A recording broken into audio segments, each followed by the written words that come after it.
ఓం గం గణపతయే నమః. ఓం త్రయంబకం యజామహే సుగంధిం పుష్టివర్ధనం ఉర్వారుకమివ బంధనాన్ మృత్యోర్ముక్షేయమామృతాతో. మృత్యుంజయేశ్వరాయ నమః. నీలాంజనసమాభాసం రవిపుత్రం యమాగ్రజం ఛాయామార్తాండసంభూతం తం నమామి శనైశ్చరం. ఓం శం శనైశ్చరాయ నమః.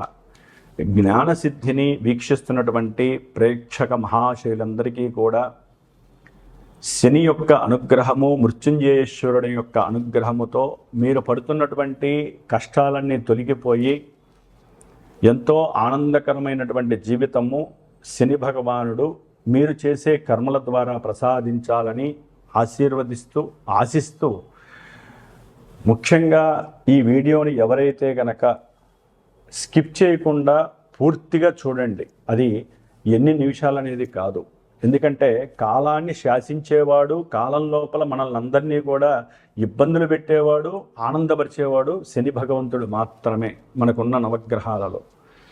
కాబట్టి ఆయన కొన్ని రాశుల వారికి మేషాది మీనరాశి పర్యంతము ఆయన పరిభ్రమించేటటువంటి కాలంలో ఇప్పుడు మార్పు కలుగుతోంది. జూలై 27వ తేదీ నుండి డిసెంబర్ 11 వరకు కూడా శని భగవంతుడు మీనరాశిలో రేవతి నక్షత్రంలో ఇప్పుడు జూలై 27వ తేదీ 2వ పాదంలో ఉండి వక్రించి అదే రాశిలో ఆయన యొక్క కిరణాల ప్రభావము ముందు రాశుల మీద తక్కువగా పడేటటువంటి సమయం. దాదాపుగా అక్టోబర్ 9వ తేదీ వరకు కూడా రేవతి నక్షత్రం 1వ పాదం అంత్యం వరకు ఉండి తర్వాత తన యొక్క సొంత నక్షత్రమైనటువంటి ఉత్తరాభాద్ర నక్షత్రంలోకి ప్రవేశించి డిసెంబర్ 11 వరకు కూడా కొన్ని రాశుల వారిని అతలాకుతలం చేస్తూ ఆల్రెడీ ఏలినాడు శని అర్ధాష్టమ శనిని అనుభవిస్తూ ఎవరికైతే శని మహర్దశ, శని అంతర్దశలు, విదశలు జరుగుతున్నాయో, ఎవరైతే మకర రాశి, కుంభరాశి, లేకపోతే మేషరాశి, మీనరాశి, సింహరాశి, అట్లాగే ధనస్సు రాశి, కన్యారాశి, ఇట్లా ఏలినాటి ఇలాంటి శని ప్రభావాలు ఎవరైతే తీవ్రంగా ఎదుర్కొంటున్నారో వారందరికీ కొంత ఓదార్పుని, కొంతమందికి అంటే భావాల పరంగా ఆయన యొక్క దృష్టి తగ్గడం ద్వారా విశేషమైనటువంటి కారకత్వాలతో ఆయన ప్రయాణం సాగుతూ ఉంటుంది. కాబట్టి చివరి వరకు వినండి. దాని ద్వారా మీకేం జరుగుతోంది, మీ జాతకంలో అసలు ఈ శని అనేవాడు పాపగ్రహమా, పుణ్యగ్రహమా, ఆయన ఇచ్చే ఫలితాలు ఇప్పుడు ఎలా ఉంటాయి. ఇప్పుడు ఎంతోమంది ఆరోగ్యపరంగా తీవ్రమైనటువంటి సమస్యలు అనుభవిస్తూ ఉంటారు. హాస్పిటల్స్, ధనము ఖర్చు అవ్వటము, మానసిక అప్రశాంతత కలగటము, ఉద్యోగాదుల్లో ఎన్నో రకాలైనటువంటి సమస్యలు, ఉద్యోగం వెతికే వాళ్ళకి ఉద్యోగం దొరక్క, ఉద్యోగం ఉన్నటువంటి వాళ్ళకి ఉద్యోగం లోపల ఎన్నో రకాలైనటువంటి భారీ మార్పులు, ప్రమోషన్స్ వస్తాయనుకుంటే అవి రాక డిప్రెషన్స్కి వెళ్ళిన వాళ్ళు, అసలు ఉద్యోగం చేస్తూ ఉన్నటువంటి పోయిన వాళ్ళు, అట్లాగే ఇలాంటి కర్మలు, ఉద్యోగానికి సంబంధించిన కర్మలన్నీ కూడా ఎవరికి ఎన్ని రకాల సమస్యలు ఉన్నాయో వృత్తి ధర్మంలో, అది ఒక పెద్ద రాజకీయ నాయకుడి నుంచి చిన్న కార్మికుడి వరకు కూడా శని ఫలితాలు ఒకేలా ఉంటాయి. ఎప్పుడు వారి యొక్క జన్మజాతకంలో లగ్నరీత్యా శని మంచివాడా చెడ్డవాడా ఇది గనక గమనించి అక్కడ శని వక్రించి ఉంటే ఫలితాలు ఏంటి, వక్రం లేకుండా రుజుమార్గంలో ఉంటే ఆయన ఏం చేస్తాడు, ఆయన దృష్టిల ప్రభావం ఏ రాశుల మీద పడితే ఆ లగ్నం వాడికి, ఆ రాశి వాడికి ఇప్పుడు ఆయన వక్రించడం ద్వారా ఏ ఫలితాలు తీవ్ర రూపం దాలుస్తాయి, ఏ ఫలితాలు వారికి అనుకూలమైన ఫలితాలు కలుగుతాయి. ఇట్లా చాలా మిస్టీరియస్గా అంతర్గతమైనటువంటి సిస్టమ్ని ఆపరేట్ చేసేటటువంటి ఆ యొక్క శనిగ్రహము వక్రిస్తున్నాడు. మనకి జ్యోతిష్య శాస్త్రం ఒకటే చెబుతోంది, శుభగ్రహాలు వక్రిస్తే శుభ ఫలితాలని, పాపగ్రహాలు వక్రిస్తే పాప ఫలితాలని ప్రసాదిస్తాయి అని చెప్పి జ్యోతిష్య శాస్త్రంలోనే ఉంది. అయితే ఇప్పుడు ఈ రాశి వారికి వక్రించడం ద్వారా ఈయన వెనకాల ఉన్నటువంటి రాశి ఫలితాలు ఇస్తాడు అనేటటువంటిది ఏ శాస్త్రంలో లేదు. అక్కడ ఏంటంటే ఆయన రుజుమార్గంలో ప్రవేశించేటప్పుడు ఆయన యొక్క దృష్టి డిగ్రీస్ పరంగా ఉంటుంది. అంటే ఇప్పుడు సపోజ్ మనము మీనరాశిలో 20 డిగ్రీల చేంజ్లో ఆయన ప్రయాణం చేస్తూ ఈ 26 వరకు కూడా ఆయన యొక్క దృష్టి మనకి దాదాపుగా వృషభ రాశి 20 డిగ్రీల నుంచి మిథున రాశి 20 డిగ్రీల లోపల రోహిణి నక్షత్రం, మృగశిర నక్షత్రం మీద పడుతోంది. ఇప్పుడు అదే కొంతమందికి ఈ యొక్క శని భగవంతుడు 13 డిగ్రీలు డిసెంబర్ 11 వరకు కూడా 13వ డిగ్రీకి వస్తాడు. ఈ 7 డిగ్రీల కాలంలో ఆయన వెనక్కి వస్తున్నప్పుడు ఆ యొక్క మిథున రాశిలో 20 డిగ్రీల మీద పడేటటువంటి మృగశిర నక్షత్రము మీద నుంచి అట్లా వచ్చి దాదాపుగా అదే రాశి మీద పడుతుంది, అదే నక్షత్రం మీద పడుతుంది. పాదాల మార్పు వలన ఎవరి జాతకాలలో ఏ నక్షత్ర పాదము ఏ రకమైనటువంటి ఇబ్బందులు కలుగజేస్తుందో ఇక్కడ శని అది కలుగజేస్తూ ఉంటాడు. అది తెలుసుకోవడానికి మీరు స్కిప్ చేయకుండా పూర్తిగా ఈ యొక్క వీడియోని విన్నట్లయితే మేషరాశి వారికి ఎలా ఉంటుంది, వృషభ రాశి వారికి ఎలా ఉంటుంది, ఇవన్నీ తెలుసుకోవచ్చు. ఎందుకంటే దీని ద్వారా సపోజు ఇప్పుడు కొంతమంది జన్మజాతకాన్ని చూపించుకుంటారు, వివాహం గురించి, ఉద్యోగం గురించి, విదేశీయానం గురించి, లేకపోతే పిల్లలు పుట్టట్లేదని, లేకపోతే అనుకున్న కార్యాలు ముందుకు వెళ్ళట్లేదని, ఎన్ని సమస్యలంటే తెల్లారులేస్తే నాకు ఎంతోమంది ఫోన్లు చేసి నేను ఎన్నో జాతకాలు చూస్తున్నప్పుడు అక్కడ కలిగే ఇబ్బందులు మొత్తం శని వలన కాదండి, వేరే గ్రహాలు దశలు అంతర్దశలు ఆపరేట్ అయినప్పుడు కూడా ఈ యొక్క శని భగవంతుడు ఏలినాటి శనిగా వచ్చినప్పుడు, అర్ధాష్టమ శనిగా వచ్చినప్పుడు, ఇలా వక్రించినప్పుడు మొత్తం వాళ్ళ సిస్టమే తేడా అయిపోతుంది. ప్రశాంతంగా పడుకుంటున్న వాడికి నిద్ర పట్టదు, ప్రశాంతంగా ఇంట్లో ఆలుమొగలు అన్యోన్య దాంపత్యంగా ఉన్న వాళ్ళకి ఒక్కసారి అనుమానాలు, ఎన్నో అవమానాలు జరగటం, శత్రుత్వాలు కలగటం, కోర్టు బాధలు ఉండటం.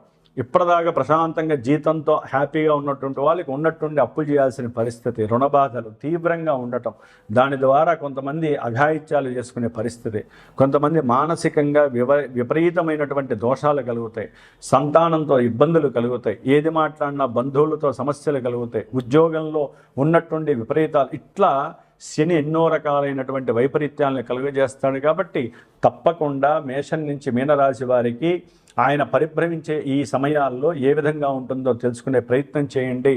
ఏదైనా మీకు జాతకరీత్యా సమస్యలు అధికంగా ఉంటే నాకు ఫోన్ చేయండి నా నెంబర్కి.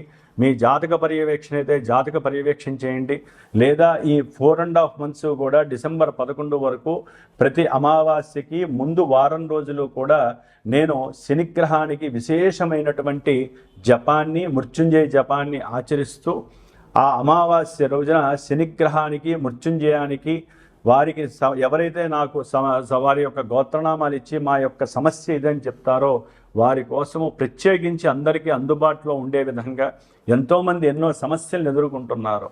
ఉన్నవాళ్ళు చేయించుకుంటున్నారు, లేని వాళ్ళు కొన్ని చేయించుకోలేని పరిస్థితి, జపతపాదులు. కాబట్టి అందరి కోసము ఉన్నంతలో నా యొక్క శ్రీమాత జ్యోతిషాలయ పీఠం తరపున నేను ప్రత్యేకించి శ్రద్ధగా వారం రోజులు శనికి 19,000 సార్లు జపసంఖ్య చేసి క్షీరతర్పణాలు వదిలిపెట్టి ఆయన యొక్క హోమాన్ని అమావాస్య రోజు చేసి గనక ఇది ప్రతి నెల కూడా అమావాస్యకి ముందు వారం పాటు వస్తుంది. శ్రావణ మాసంలో విశేషంగా 19 రోజులు చేస్తున్నాను. ఎప్పుడు శ్రావణ మాసంలో మనకి 15వ తేదీ నుండి, అంటే ఆగస్టు 15 నుంచి దాదాపుగా సెప్టెంబరు 4వ తారీఖు వరకు కూడా 19 రోజులు చేసి ఆ శనివారం పూట హోమం ఉంటుంది. కాబట్టి ఈ యొక్క నెల చేసే పూజల్లో ఎవరైనా మీ యొక్క సమస్యలు నాకు తెలియజేస్తే నేను చేసి పెడతాను. అట్లాగే విశేషంగా జన్మజాతక రీత్యా వెళ్తే మనకి అసలు యాటిట్యూడ్ ఏంటి, అసలు మన జీవితంలో మన జాతకంలో ఏం జరుగుతుందో విశేషంగా తెలుసుకునే అవకాశం ఉంటుంది. కాబట్టి జాతక పర్యవేక్షణ పరంగా నన్ను సంప్రదించినా నేను మీకు తెలియజేస్తాను. విశేషంగా ఇలాంటి పూజకి ఎవరైనా సరే ఎవరి కర్మస్థితి వారిది, ఎవరి గోత్రము, ఎవరి పేరు, ఎవరి నక్షత్రము, దాని పరంగా వారి యొక్క కర్మ ఏ విధంగా జరుగుతుందో దాన్ని నివృత్తి చేయడానికి నా వంతుగా మంత్రప్రయోగాన్ని చేస్తూ చిన్న స్వామివారికి సంబంధించినటువంటి వైబ్రేషన్ థియరీ ప్రకారం ఉన్నటువంటి సంఖ్యలని చిన్న రాగి రేకు మీద అభిషేకం చేసి హోమం చేసి ఆ రాగి రేకు మీకు పంపించే ప్రయత్నం చేస్తాను హోమ భస్మం ద్వారా. అది గనక మీ దగ్గర పెట్టుకున్నట్లయితే శని బాధలు మిమ్మల్ని టచ్ కూడా చేయవు. మరి ఇప్పుడు మేషం నుంచి మీనరాశి వరకు ఏ విధంగా ఏ రాశుల వారికి ఉంటాయో ఉన్నంతలో క్లుప్తంగా చెప్పుకుందాము. ప్రతి నెలా దీని గురించి చర్చించుకునే ప్రయత్నం అయితే మనం చేస్తూనే ఉందాము. ఓం శనేశ్వరాయ నమః, ఓం మృత్యుంజయేశ్వరాయ నమః. కన్యారాశి. కన్యారాశి వారికి జూలై 27 నుంచి డిసెంబర్ 11 వరకు పంచమాధిపతి, షష్ఠాధిపతి అయినటువంటి శని భగవంతుడు మిశ్రమ శుభకారకుడై సప్తమ భావంలో ఉండి వివాహ ఆలస్యాన్ని చేస్తూ ఎప్పటికైనా సరే కాస్త వివాహం అయిపోతుందిలే అని చాలామంది ఎదురు చూసేవాళ్ళు ఉన్నారు. అట్లాగే వ్యాపారపరమైనటువంటి విషయాలలో, పెట్టుబడుల విషయాలలో వీరు సంప్రదింపులు జరుగుతూ తొందరలో మనకి వ్యాపార సంబంధిత అనుకూలతలు కలుగుతాయి, చక్కగా ధనాన్ని ఆర్జించవచ్చు, మనకంటూ మంచి రోజులు ప్రారంభం అవుతున్నాయి అనుకున్న కన్యారాశి వాళ్ళు కూడా చాలామంది అనుకూలవంతులు కూడా ఉండొచ్చు. అన్నీ ఆలస్యం అవుతాయి కానీ ఇబ్బందులు కలగకుండా కొంతవరకు వీరికి అనుకూలమైన పరిస్థితులు ఉండవచ్చు. ఎందుకంటే ఈ జన్మరాశి వారు ఎక్కువగా వ్యాపారస్తులు ఎక్కువగా ఉంటూ ఉంటారు. ఉద్యోగస్తులు కూడా కొంత ఇబ్బందులు పడే వాళ్ళు చాలామంది ఉంటారు అవతల వ్యక్తుల వలన ఇప్పుడు ప్రజెంట్. అయితే ఇదే కన్యారాశి వారికి శని సప్తమంలో ఉండి వక్రించడం ద్వారా వివాహ ప్రయత్నాలలో కొన్ని రద్దు జరుగుతాయి.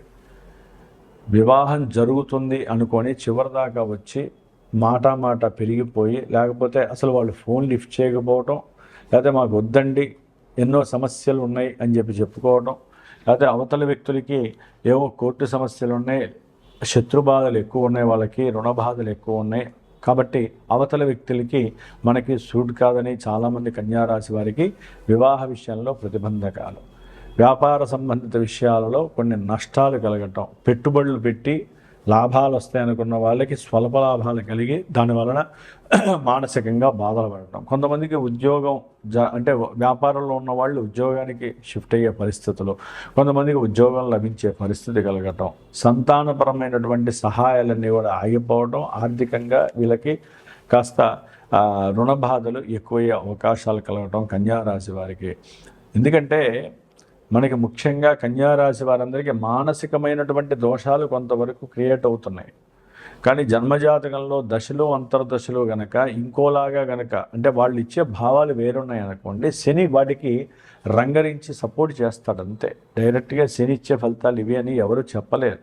ఎందుకంటే జన్మజాతకం మనకి తెలియకపోయినా జన్మజాతకం అనేది ఒకటి ప్రిపేర్ అయ్యి జరుగుతూనే ఉంటుందండి. కానీ గోచారంలో మరి వాళ్ళకి అన్నీ పర్ఫెక్ట్గా అదే నక్షత్రము అదే రాశి అయ్యి ఉంటే కదా వాళ్ళకి ఇవన్నీ జరగాలి. మరి కొంతమంది జరగట్లేదు.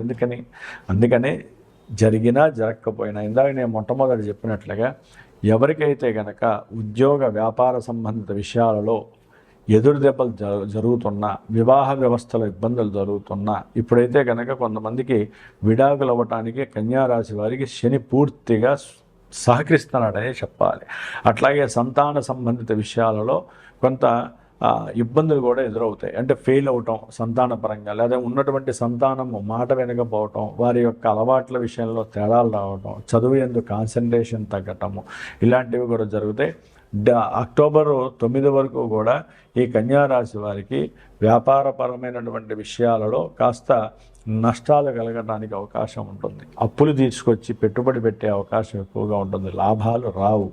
అట్లాగే ఈ అక్టోబర్ 9 తర్వాత ఆయన శని నక్షత్రంలో సొంత నక్షత్రంలోకి వచ్చినప్పుడు కొంతమందికి ఉద్యోగ వ్యవస్థలో చక్కటి అంటే ధనము సరిపడినంత లేకపోయినా ఉద్యోగము చెయ్యాలి, ఉద్యోగం రావాలి అని ఎవరైతే ప్రయత్నం చేస్తున్నారో అవతల వాళ్ళు కాస్త వీళ్ళకి అవకాశం ఇవ్వడానికి ప్రయత్నం చేసి మంచి ఉద్యోగం రావటం, వీళ్ళకు ఉన్నటువంటి ఆలోచనలు ఆ యొక్క ఉద్యోగంలో పెట్టడం, దాని ద్వారా మంచి స్థితి వీళ్ళకి కలగటము, శత్రు రోగ రుణ బాధలన్నీ కూడా కొంచెం పక్కన పెట్టుకోవటం లాంటివి జరగటానికి అవకాశం ఉంటుంది. అంటే శని భగవంతుడు జాతకంలో ఎక్కడున్నాడో చూడాలి, ఇక్కడ ఉన్న నక్షత్రం ఏ నక్షత్రంలో ఉన్నాడో ఆ ఫలితాలను చూసుకోవాలి.